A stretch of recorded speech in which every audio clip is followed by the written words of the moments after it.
All right, everybody, we're going to get started here. We have a great panel on transmission planning and how to accelerate that process. Rob Gramlich, that's pronounced with a K at the end, is going to moderate this session. Rob has been a long-time transmission expert. He founded Grid Strategies in 2018, and there's a great team here as well if you want to meet those folks.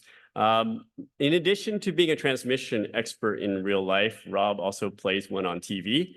If you've ever seen any news stories about transmission, you've probably seen Rob. So with that, I'll turn it over to you, Rob. That's pretty good, True. I'll get you back sometime.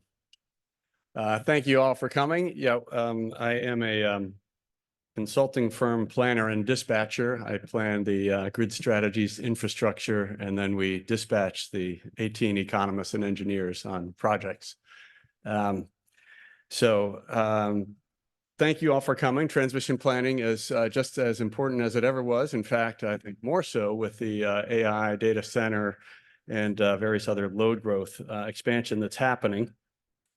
Certainly the politics of it has evolved somewhat in Washington, but in this panel, we're really going to go around the regions and look at what they're planning and why and how.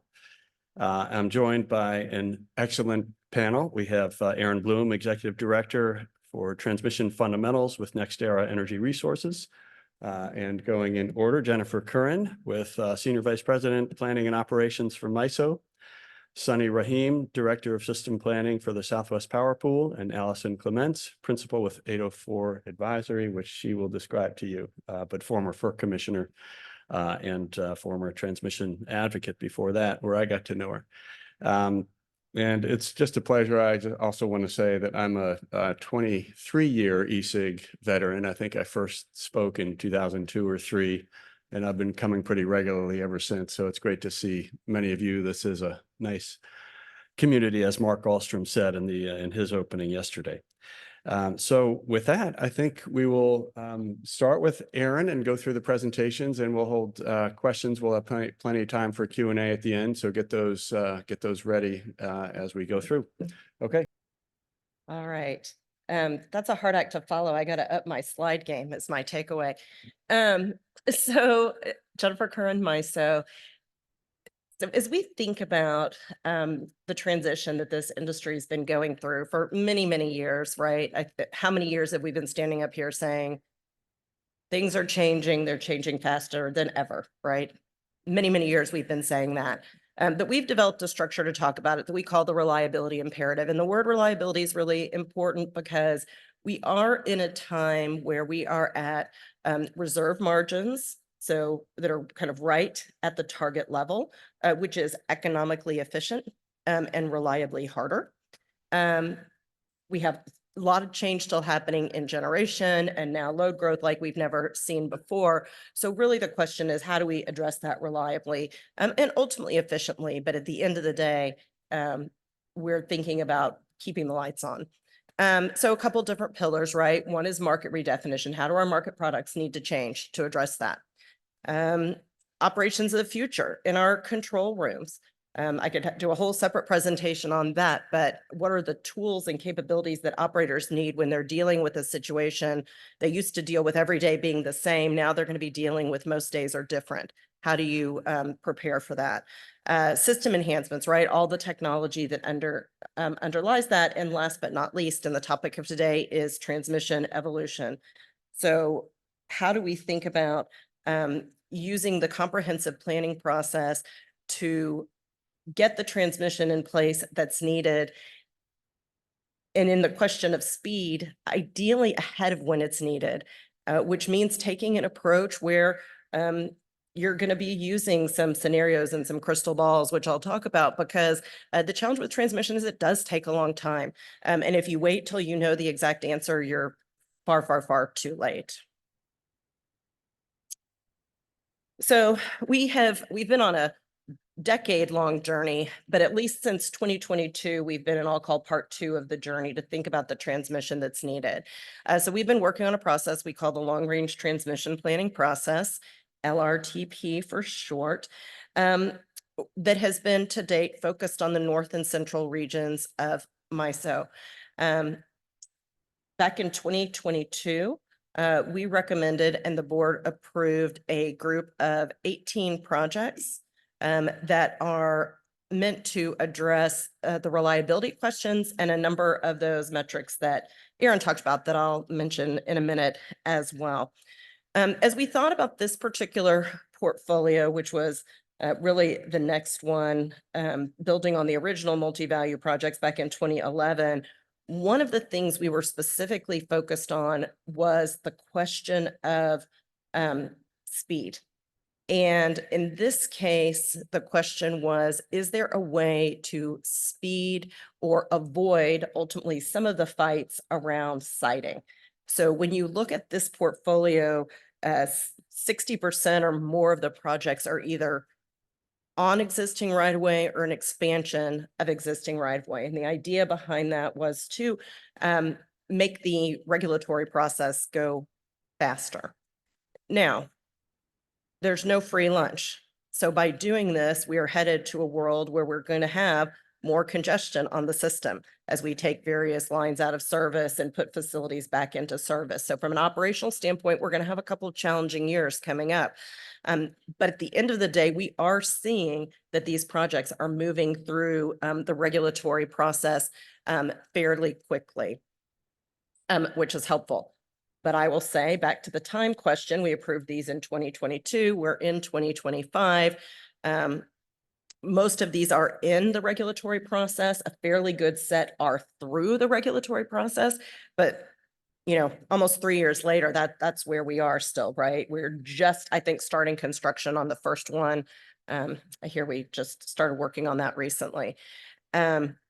We do have at least one state, Minnesota, which has actively moved to a quicker siting or quicker approval approach for the projects that are coming out of this long-range transmission plan. And that has definitely helped some of these go faster than they would have otherwise. So that was really the thought as we went through the first tranche. But that was not enough to get us to where we need to go when we think about how much change we're having. So in 2024, we approved the next set, which we've been calling a tranche 2.1, which was, again, looking at the North and Central and looking at the additional needs beyond what we'd planned for in that first set. So if you think about that first group of transmission, that was still to some degree planning to a situation that everybody agrees is going to happen, right? Level of renewables load. Forecasts are already well beyond this. So here you have tranche 2.1. Same kinds of questions, though, about how do you get that throughput you need, that connectivity that is so important, while still trying to minimize things like land usage that are a big impediment as we get to the regulatory process in particular. And so that led ultimately to the recommendation of the 765 kV backbone. So in MISO, we were in the north generally 345 kV, and our south were 500 kV. So the 765 is a new path forward to us. So this is more recently approved. So it is going, but as you can see on the right, I mean, the real driver for it was really trading off. How do you get more effectiveness in that use of land in your investment dollar to get as much power transfer as you can through? And there we end up at 765.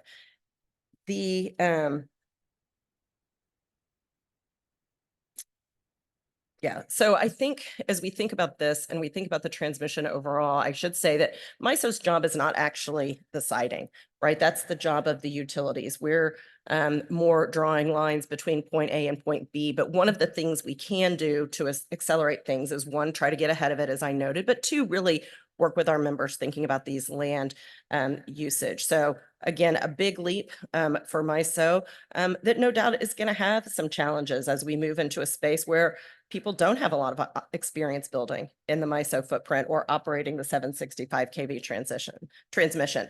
But I'm excited about it because I think it's the right answer to get where we need to go for both reliability and do that efficiently. All right, business case. So I know, Aaron, that you hosted a panel or facilitated a panel, because I think a year ago you facilitated a panel I was on 1920. or maybe were on it with me. And one of the things I was talking about at the time is that the real challenge, from my perspective in this long-range transmission planning, is about who pays. And who pays is integrally connected with what is your business case for the plan. So I'm super excited that NextEra, so now we've got MISO and NextEra saying that these are the standard benefits. But what I suggested last time was that one of our real challenges going forward is that we do not have industry standards for these benefits. And we particularly do not have industry standards for the benefits that have to do with reliability, which is increasingly the driver for this, right? Reliability and resilience, which I think about as really optionality to meet all of these unknown situations that we're going to be facing, whether it's weather, whether it's a huge increase in load that's coming, whether it's a change to somebody's plan for their resource mix in their area. And really, how do you do that? So ESIG, I am excited to say, has kicked off a project to work on that. And I think there's a lot of value in really getting to an industry consensus of how to do this. I wish I could say that my predictions about how complicated this would be were wrong, but as many of you know, we're actually working on a complaint on this with FERC right now. So this work as an industry to get our arms around this is really important, because the one thing I think we do know is that there is no doubt that we undervalue transmission. We are not good at capturing all the value that is there. And that is especially true and especially important to have the optionality in the world we're headed to, with higher loads, more variable resources, right? Operating right at that edge of your resource adequacy limit. And so that's really critical. Interregional planning, I will touch on briefly. So we are working on interregional planning as well. No surprise, the biggest challenge with interregional planning is the same challenge we have with regional planning, and it is who pays. So as hard as it is to get one group of parties to agree on how to share the cost on something, now you double that. Maybe you have different philosophies on operating or planning, and that becomes a very, very challenging opportunity. Nonetheless, we have the JTIQ, the Joint Targeted Interconnection Study Portfolio, which was work we did with SPP. Just to highlight the point, I think it was less than a year of planning work, about 2 years on cost allocation. And now, of course, we're dealing with questions from the DOE and others around some of the funding. So that's not over yet. We're also working on the PJM side on interregional transfer capability study. One of the things we're finding on the interregional front is that the structures that we're kind of locked into from a planning perspective have not really evolved enough to meet what the current questions and needs are. So we have taken a step forward in the planning and trying to plan for what's needed, even as we work the rule set to catch up with that. One other thing I want to note about interregional planning is that interregional planning happens in lots of places, even if you don't call it interregional planning. So if I go back here, lots of projects here that provide interregional benefits. Some even actually go into other areas. Same here. These projects look like they're mostly north-south, not east-west. How can that be true? That that's providing interregional capability from between MISO and SPP. So I highlight that to say, when we talk about interregional planning or the lack of interregional planning, we really do need to look at it more holistically, because there's a lot of work that happens, particularly in these larger areas like MISO and SPP, that get to addressing interregional needs, even if we don't call it that. And then projects like we're doing right now, like the graph that Aaron showed, are really, and then how can you further optimize that? But it's really starting on a base of work that's already happened. All right. So the other thing that's happening right now is we are updating our future scenarios. So the way we plan for all this uncertainty is to say, we don't know what's going to happen. Let's make a range of outcomes to provide ideally some reasonable bookends. And if you assess your value and it looks like it's good, generally across the board, maybe in a low case and a high case, then you're in a good spot and you can feel good going forward about that. We've been using for a number of years the same load assumptions, but obviously those don't hold anymore. And that was really the driver for updating these. The other thing that came into play as we updated these was the One Big Beautiful Bill Act. So one of the things we do use in the scenarios and the base scenarios is kind of the law of the land. So removing the tax credits was another big issue. So this work is still ongoing. This is a preliminary look. A couple of things though that I want to note. So one, still a lot of renewables in this scenario and in the expansion. And that's because the expansion is really driven by all of the member goals and policies. Right. So we still have members that are doing, even as maybe they're adding some gas plants to support a data center, they are pursuing still renewable strategies. So you still see a lot of that there. What you don't see now is there's not as much incentive to, I would say, overbuild the transmission or overbuild the renewables. And one of the impacts of that we're trying to figure out how to deal with is it makes storage look less likely. And this is ultimately a modeling challenge because you really probably don't need the storage for energy, but gosh, my operators would tell me they sure need it for ramp in the evening. So those kinds of values aren't really picked up well in this modeling. I think that's another place as an industry we need to be thinking about and working on. The other thing we have put in this, and you see it in this fourth future, is we did try to overlay all the discussion we've been having about supply limitations. So whether it's supply chain, whether it's policy. So one of the things you see in this future four, you see more solar than wind. Well, the reason is because at least to date, there have been increasing policies, in various counties about not putting wind farms. Well, we're starting to see that on solar too. We're going to have to work through that, but really looking at what can be achieved if you want to do this. But at the end of the day, the takeaway is what I would have expected, which is that all of the transmission that's already been recommended is going to be used and useful. So there is, I guess, a theoretical world where you could overbuild transmission.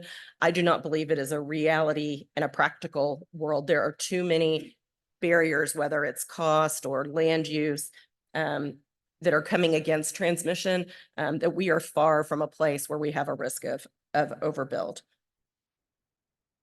All right, load additions. So we also just have our regular MISO transmission expansion plan, right? Our annual cycle, which the long range transmission plan really works in integration with that. But every year there's things happening that need to be addressed. And right now, the big thing that's happening that needs to be addressed is load interconnections, and whether that's data centers or manufacturing, reshoring, we're seeing both of those. And so what you can see here, this is from this year's MTEP, that we have received requests of large load additions of 11.6 gigawatts. So that is, I'm doing math in my head right now, maybe what, 90% of our current peak load or something like that. And we have already received requests that we'll be studying into the next year that are probably about the same. So this load growth thing is real. Getting these loads and generators online benefits from having these long range plans that are out there, these highways that can ultimately help accelerate that process and reduce the overall cost for all of that. But we do have to stay on it to keep going. We're moving to our next round of long range transmission planning. We'll take a look at what needs remain in the Midwest. Probably the more interesting focus is we're going to move to the South. There is a lot of transmission being built in the South because of load growth. We look at that in the context of what this plan might be, but we are going to take a bigger look at some of the reliability and resilience issues given the load growth and the load pockets down south where they have a lot of constrained areas because they're on the water or what have you, because having a highly available system is really important for both, the people who live and work in the region and these new loads that want to come on. I'll close by just talking about 1920. So I think from a MISO perspective, we're not working, I would say, on a fast timeline to order 1920 compliance, but in part that's because we are working on doing the planning that we think is already compliant with 1920. So one of the ways we focused on accelerating, sounds like a paradox, is we slowed down our compliance work so that our resources could focus more on the planning that's consistent with that. There are a few things we're working on and we'll continue to work on. Much of them have to do with cost allocation as we move forward. But in the meantime, continuing that forward-looking planning is very important. And I'll conclude there for now.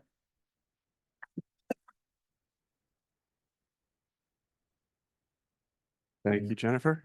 Sunny?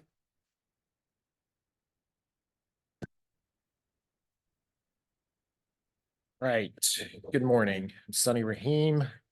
I am 15 years ago, I started in the generator interconnection department, and I always questioned why there were so many studies occurring in generator interconnection and why we always had to do restudies. And today I'm pleased to introduce some of our key policy areas. These policy areas really started out of our Aspire 2026 corporate goals that our executive team and board put together. So in 2020, they were looking at what the vision of Southwest Power Pool, which is a regional transmission operator, should aim at to ensure that we have the adequate resources from generation to load to transmission to meet our growing needs in 2030. So they established this plan, and one of the key items under that plan is what we call the consolidated planning process. And that process is a way to help us integrate our generator interconnection and regional planning processes into one study and use our 20-year assessment as a foresight and forward-looking concept for how to set cost allocation for generator interconnection. I'll describe that in a little bit of detail. That's one of our key fundamental policies that we've been working on. In addition to that, it's the need for speed, the Top Gun quote.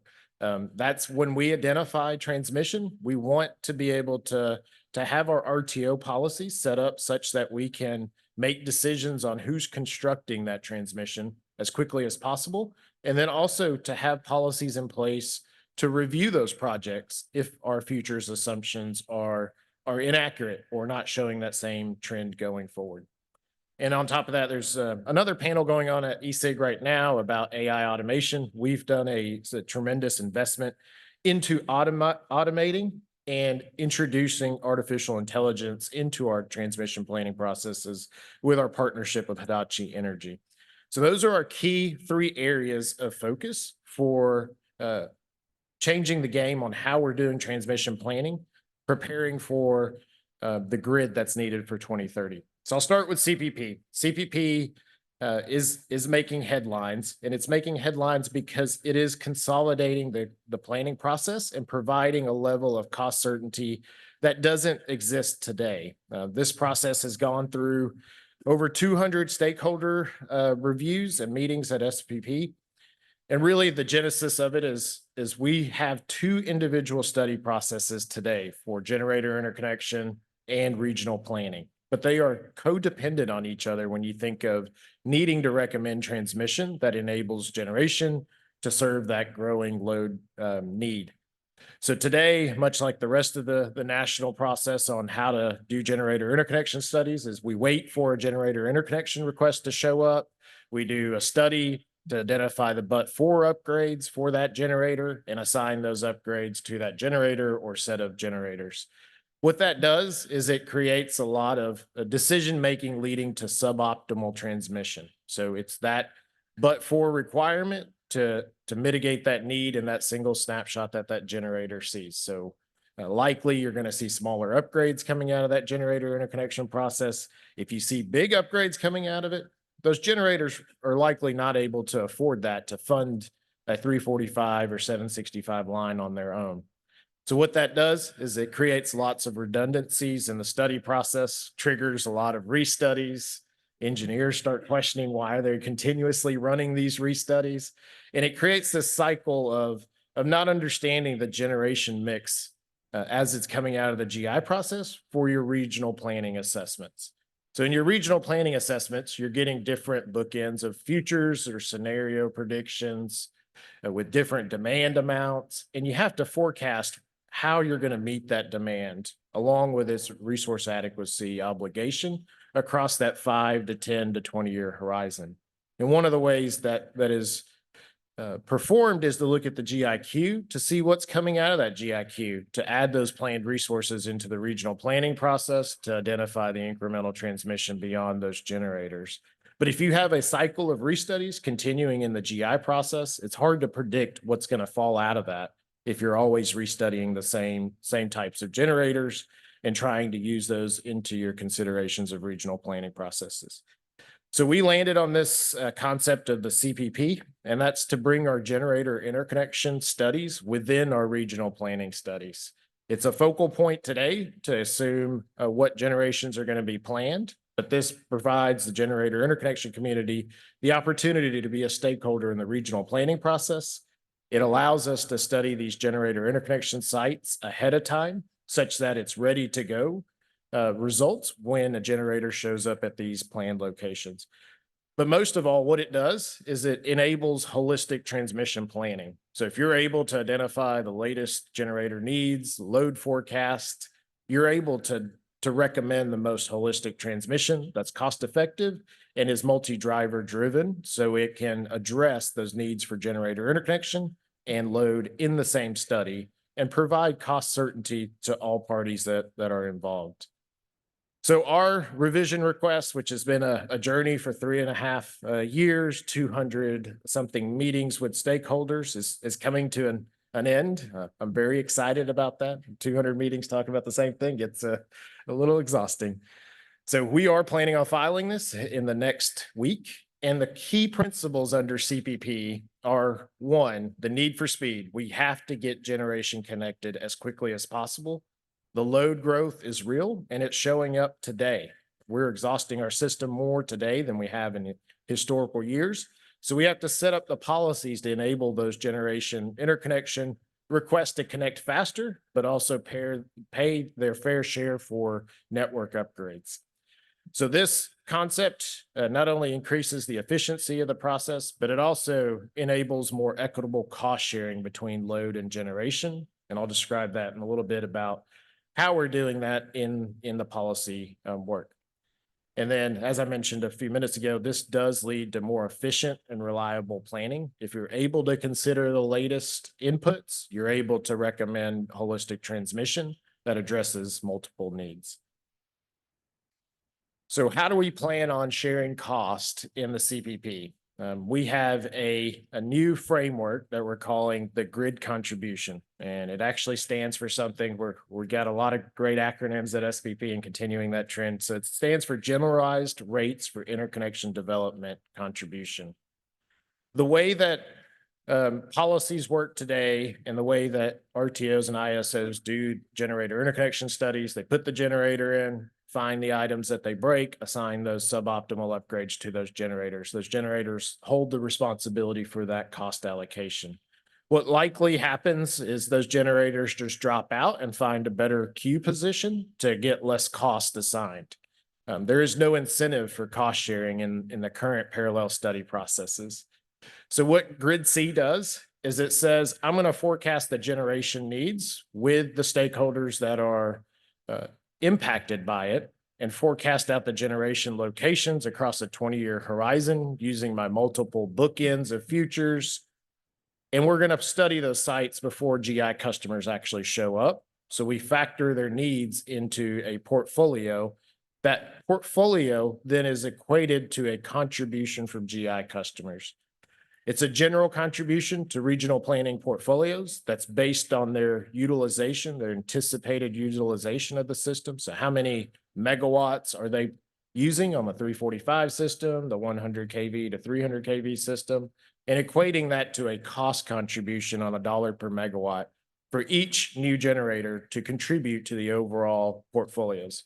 What this does is it addresses a lot of the direct assignment costs that lead to restudies and multiple clusters having to be restudied. And it provides a more levelized cost contribution, more equitable cost contribution for generators to contribute to regional planning studies. Today, the way that the regional planning studies are performed, they're carving out those generator outlet needs. They assume that the generator interconnection process is going to pick them up, and they focus more on the backbone. What CPP is going to do is it's going to focus on the backbone and those outlet facilities and equate that to a general contribution that each GI customer will pay upfront.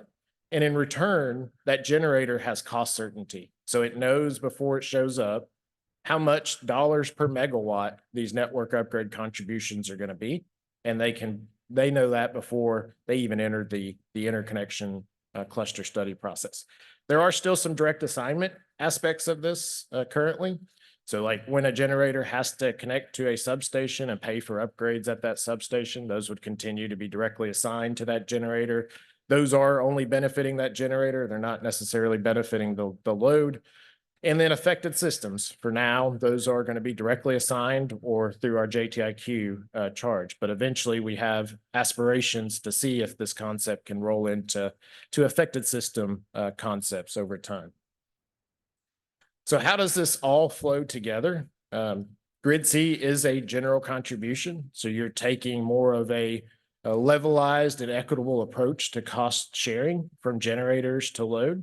And the way to provide safeguards to load and generation is to study these planned locations ahead of time. So they think of them as spots that we've already studied, and we're just looking for the car to park in those spots and sign up for the cost. And the way we do that is leaning into principles from Order 1920. It says to look at transmission needs for generation and load. So that's what we're going to do and what we define as the CPP 20. The CPP 20 is a 20-year assessment that's going to be performed every 3 years to keep the demand and generation forecast as accurate as possible and reflective of latest policy and regulatory trends. So in the CPP 20, we're going to reach out to not only our normal stakeholders, our load responsible entities and stakeholders that are involved in the futures development, we're going to reach out to the generator interconnection community and ask for where they are interested in developing generation and consider that as part of our planned generation milestones that will be captured in CPP 20. That CPP 20 will develop a 20-year range portfolio that will benefit those planned generators and load. And that portfolio will help us establish a Grid C that will replace their direct assignment for system network upgrades in the SVP system. So that fee or that cost contribution will be identified coming out of the CPP 20, along with how many megawatts it can facilitate from future generation. And it would be available to generator interconnection before they even actually show up to the open window. So they'll know their main cost uncertainty point, which will now be a cost certainty point in CPP. They'll know that before they enter the open window, which will right size the volume of requests that we get in the generator interconnection process, make it a process that's ready to go for those requests that are serious about interconnection. They'll know that up front. They'll go through some refinement studies to get their final cost for those directly assigned facilities at that substation or affected systems in the CPP 10, and then they will commit to a Grid C contribution. If they commit to that Grid C contribution, then SPP knows how much Grid C revenue can be considered as we pick transmission upgrades out of the regional planning process. That Grid C contribution can have a lot of merits. It provides the generator cost certainty. It eliminates the amount of restudies, the amount of time spent in interconnection studies, but it also provides load, an avenue of revenue to recognize as load is evaluating the benefit of cost for transmission. So maybe there's enough Grid C contribution to decide between a 230 kV line versus a 345 line because of this additional contribution that generators provided upfront for load to consider as the regional planning process is performed. So out of that Grid C contribution, a GI request is essentially finished with the RTO process. They move right into their interconnection agreements and finalize their contracts. The regional transmission organization works on the regional plans to refine those decisions on, are we building a 345? Are we going to go with the 230? It really depends on how many generators show up and commit to that grid contribution. Right, so there's lots of benefits. I hinted at some of these during the presentation, but one key piece that I want to keep harping on is the regional reliability aspect of it. This process brings all the latest data points together to identify the most holistic transmission, but it also identifies holistic transmission that can offset the piecemeal recommendation approach that impacts end users at the end of the day.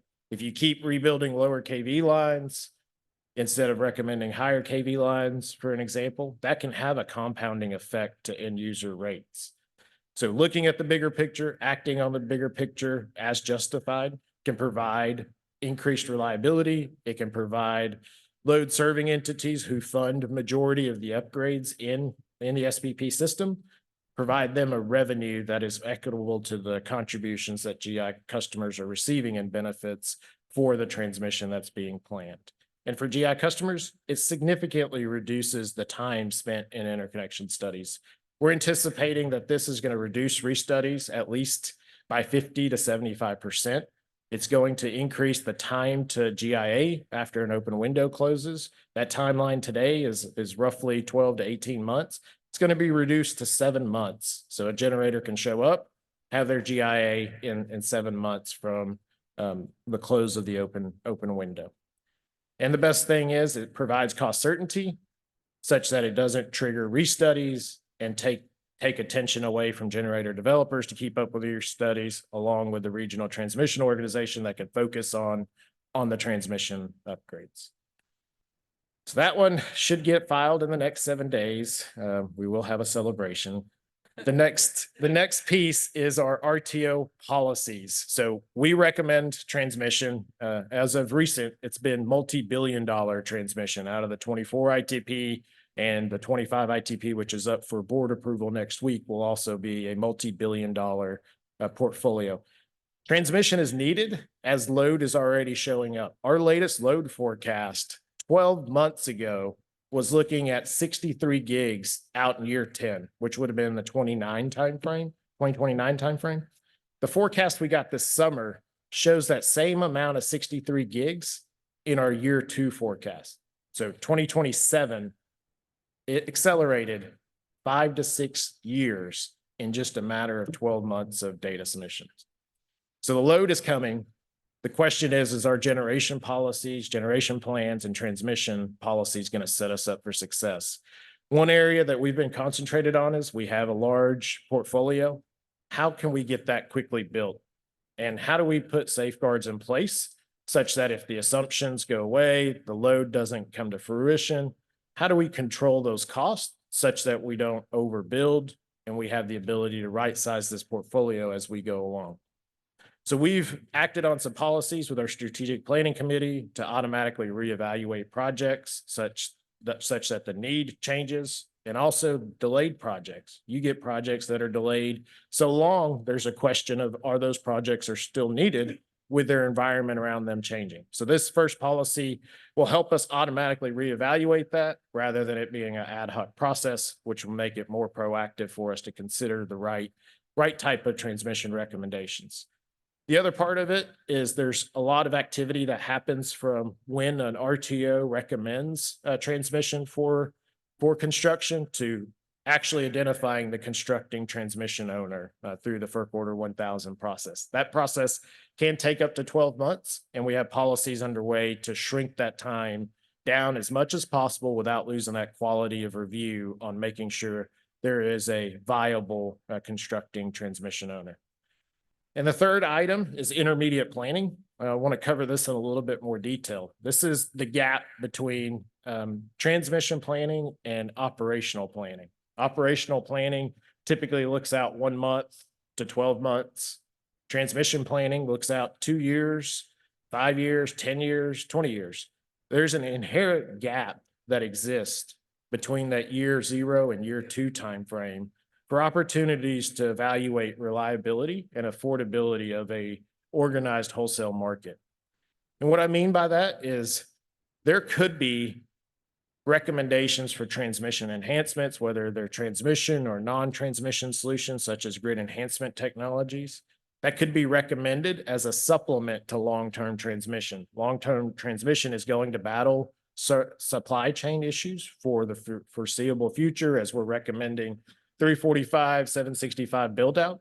And what we want to do is develop a policy to plan that middle ground. So maybe there's a cap bank or an SVC that can provide a lot of cost savings in the market that could be placed in temporarily until that long-term transmission line is put in service. So this isn't to replace these long-term solutions, it's to find these opportunities during that period of time for construction to see if there's additional recommendations that would pay for themselves through efficiencies in the market. So what we're planning on doing there is rolling out a whole new team for intermediate planning. And the focus is to look at the gap areas between operational planning and regional planning.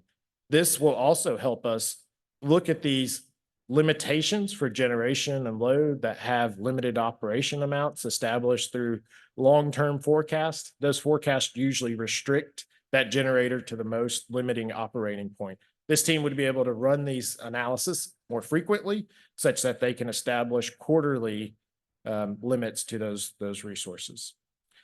And then I'll end here, but my friends at Hitachi Energy are giving this presentation in the other room, but I wanted to at least display what we're doing with our automation effort.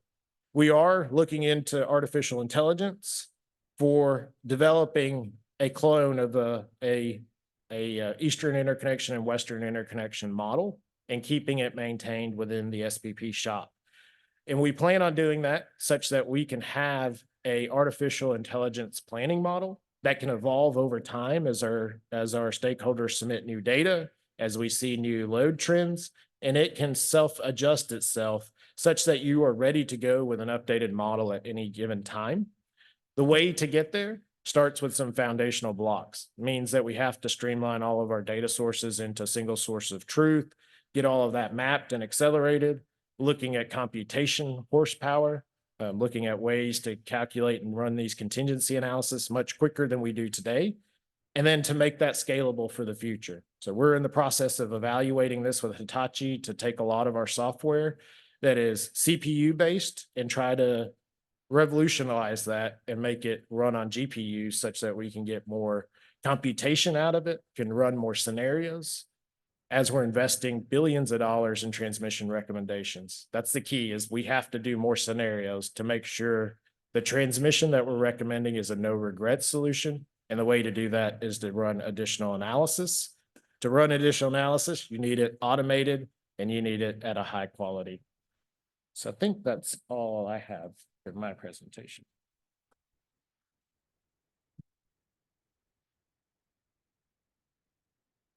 Thank you, Sonny.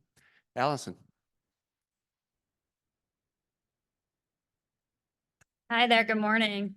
I'm the fourth of four, so one more long presentation, but I don't have slides, and so I'm going to try and keep you engaged by lots of insightful and wise comments, so pay attention.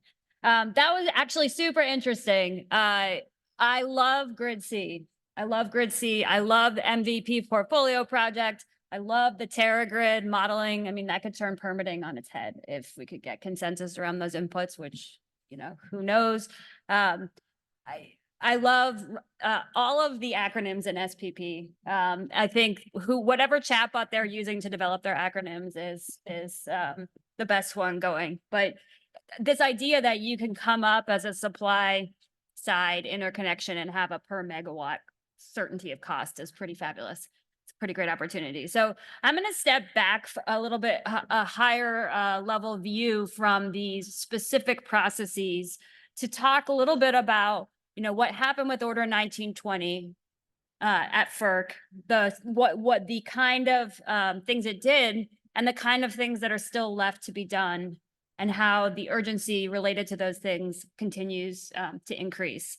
So I served a term on the Federal Energy Regulatory Commission and was one of the 3 commissioners seated when we voted 2-1 to put 1920 forward. I forgot to mention that since I left the commission, I've been doing 2 things. I'm at halftime with a data center advisory group, so I'm helping with strategy to solve for this grand speed to power quest. And then I'm spending the other half of my time on strategy consulting for advanced technology companies, for grid companies, and for policy, various policy interests. So if you think about those of you who kind of have been following this for a while, Order 1920 was a regional transmission planning rule that was trying to solve for a problem that had existed for more than a decade, right? Order 1000 was put in place in 2011, and we issued Order 1920 in 2024 to solve for some of the things that Order 1000 did not do and some of the unintended consequences of Order 1000. So that's 13 years later. So as you know, Order 1920 did some great things. It did, and modeled on a lot of best practices that came out of MISO and came out of SPP. Strong long-term scenario planning using best available data. That's a big deal. It's important, right? Requiring some sort of agreement on cost allocation, and then 1920 kind of made it less certain that all of the stakeholders are going to get to yes. It allowed for more than one cost allocation methodology to be filed with the commission if the states agreed on it. Order 1920 also required consideration of some subset of grid enhancing technologies, right? It didn't require cost-effective deployment of all cost-effective grid enhancing technologies. It required consideration of some in both near-term and long-term planning. And there was some acknowledgement, as there was in our interconnection order, Order 2023, of the interrelationship between the interconnection queue and transmission system planning. Nothing as far-reaching as SPP's consolidated planning process, but those are all great things that happened. Those things happened with 4 years of effort, tens of thousands of pages of comment, hours and hours of staff, FERC staff time, and some pretty ugly sausage making that ultimately got us to a good rule.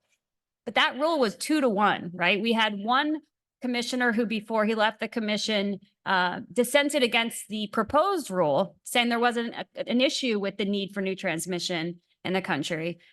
And then we had another commissioner who dissented in our final rule, despite our best efforts to put forward this kind of what I viewed as a pretty incremental rule. Because here's all of it. That's all great. And I can relate to that feeling that Sunny has, where you just celebrate because finally you can call it mission accomplished.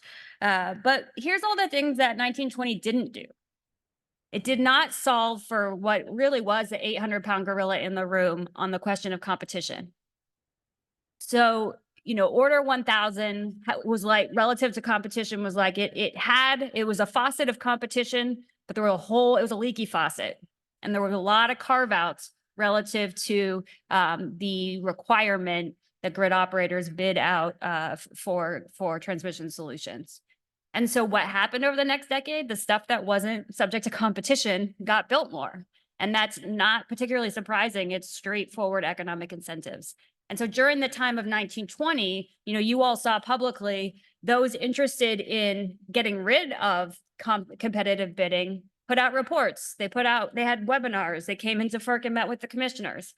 Those interested in maintaining the competitive opportunity put out reports, came in and met with the commissioners, held webinars, and it became kind of this question that took over the conversation, but that didn't really get clarified in Order 1920 and 20A, right? We didn't go fully all the way down and double down on competition and close the leaks in that faucet, but we didn't revert back to the right of first refusal fully for incumbent transmission owners. And so that kind of issue hasn't gotten solved, right? That still plays into the dynamics of everything that's taking place. We didn't address the lack of efficiency and review over local planning, which is related to this question of competition. So there's a lot of local planning that gets done that either escapes scrutiny between the state and the federal regulators or has limited scrutiny and does not, in almost any case, get screened for efficiency relevant to some sort of bigger, more efficient project. We did not require cost-effective GETS deployment. We only required consideration. We did not require new interregional planning of the type that Jennifer is describing. And we may have, this is Allison's perspective, over-indexed on ensuring that the states had a sufficient seat at the table. You know, FERC ebb and flows its relationship with states depending on the issue. When I got to FERC, we were fighting about the minimum offer price rule in the PJM capacity markets. And, you know, states were mad. And we worked through that and then come forward this regional planning rule and states were mad again. And so the question is kind of where do you land on what is the right answer in order to make progress? And I'm not, no rulemaking could have taken on all the things we didn't take on. I thought we did a pretty good job with what we put out. But when you think about the pace of regulatory change and the need for this stuff to get done, kind of relying wholeheartedly on the regulatory process to fix the rules to get to yes on designing the system of the future, it's not enough. And that's why when I hear stories about what NextEra is doing and what Jennifer's team has been doing and leading on and what Sunny's team is doing, it's really encouraging because I think that is the way that you make progress. There has to be a decision that we're not going to let perfect be the enemy of the good and that we all want to move the boats in the same direction. And I think in this time we've moved into, even since, you know, the landscape has changed dramatically since Order 1920 was issued. And we're now in this moment where the desire for speed and change in a regulatory system that wasn't set up for it is kind of, you know, sinking under its weight. And so I think the opportunity to do these good things relies on people like you in the stakeholder processes, coming at the stakeholder processes in a constructive, with a perspective that I'm not going to get everything I want, but we have to take action here. And so that leads me to my last point, which is the 403B order out of a letter that the Department of Energy sent over to FERC last week. And the reason I bring this up, although it's related to, but a little bit outside of the topic of conversation, is because it is an example of an opportunity of cutting through the slowness of that process. So what happened last week, for those of you who didn't read about it, was that Chris Wright, the Secretary of Energy, sends a letter to the commissioners at FERC and directed them pursuant to Section 403B of the Department of Energy Organizing Act. That's why people refer to it as the 403B letter or the 403B order, and said, hey, FERC, I direct you to consider this advance notice of proposed rulemaking about large load interconnections. And it's a bare bones letter. It's only 14 pages, which is, you know, zero compared to what you would do in a, you know, I don't know. Order 1920 was like 12 or 1300 pages. But it did three things. It asserted FERC's jurisdiction over transmissions by load to the interconnections by load to the transmission system. It said that generation and load should be studied together. Stuff near each other, new or existing, should be studied together. And importantly, it said that load that is willing to be curtailable or dispatchable should have accelerated priority interconnection, and that study process should take no more than 60 days. It had a few other things in it. It had an almost impossible deadline to go through this process. And there's a lot of kind of good and bad relative to the opportunity here. On the good side, this could be a fantastic rule to speed up interconnection processes. We could take the lessons learned from the supply side generation, you know, the decade of work, study, slowness, and improvements, and apply it to the load interconnection side at a much earlier stage in that process and avoid a decade of pain that we saw on the other side. We might kind of enable creative solutions for load to become more a part of the equation in the supply and demand picture in a time of shrinking supply resources. It's great opportunity. You know, it could go very badly. It could become a boon for existing fossil to just get deemed some special, you know, status and stay online. It could mean that gas plants get built and nothing else does because they speed through this curtailable and dispatchable, you know, co-located kind of requirement. But the thing that it did was it hurry up and did something. And it created the opportunity for us to now come at it in a way that is productive.